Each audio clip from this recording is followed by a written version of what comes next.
As you mentioned, the children should not be taught yoga or the inner science when they are kids.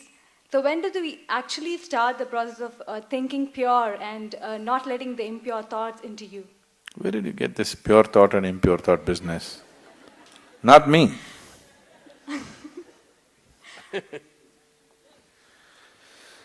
Thought, whatever kind of thought you have,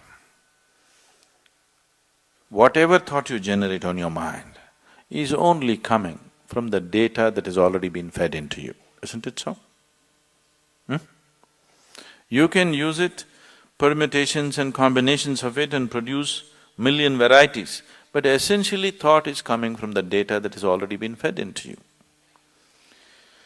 If you go about sifting in the mind, what is pure thought, what is impure thought, oh, you will go.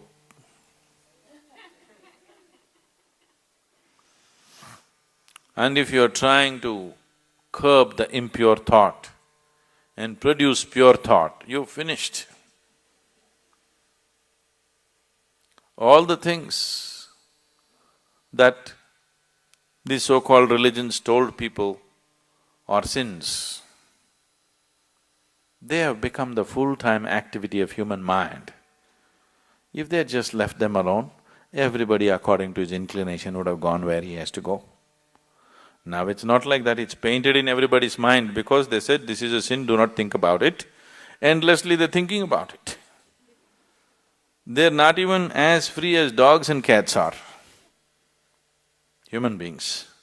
Simply because somebody put this idea that there's something pure and impure. Whatever impure things you learnt at the age of 25, I do not know. I have not come in touch with anything impure in the world yet. I don't know where you came in touch with all these impure things in 25 years. I have not seen anything impure in this world, have you? Have you seen something impure? I have not seen anything impure in this world. There are different kinds of people with different kinds of problems and limitations and nonsense. I don't think it's impure. Process of purification. In different stages of purity, I see people. And first of all, this idea of pure and impure is a very sick idea. There's just life around you. There's only life around you.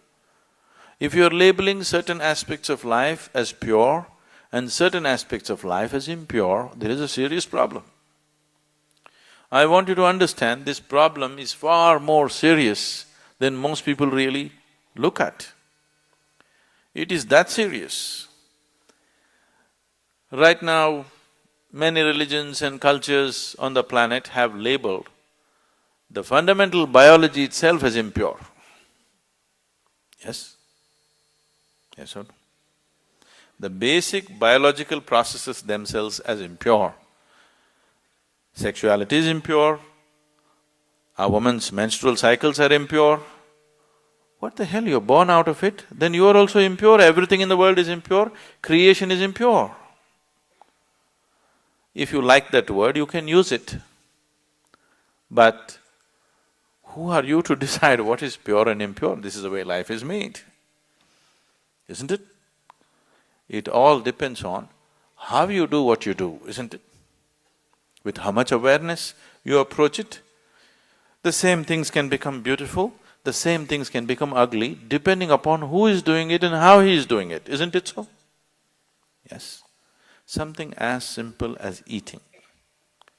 Eating can be a beautiful experience, not just for nourishment, even as an experience, it can be a beautiful experience.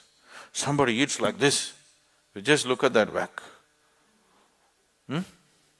Everything can be done like this, isn't it so? Who is doing it? How it is being done? That's what makes the difference. So this prejudice as to what is pure and impure has destroyed this humanity in such a bad way. Pure thoughts and impure thoughts, oh, if you sift through this, you're finished. All thoughts are just junk, okay? Essentially, they're coming from the limited experience of past. These thoughts are useful for your survival process. You picked up some amount of information, you want to survive in the world, this information is useful. If you're looking at life itself, these thoughts are meaningless.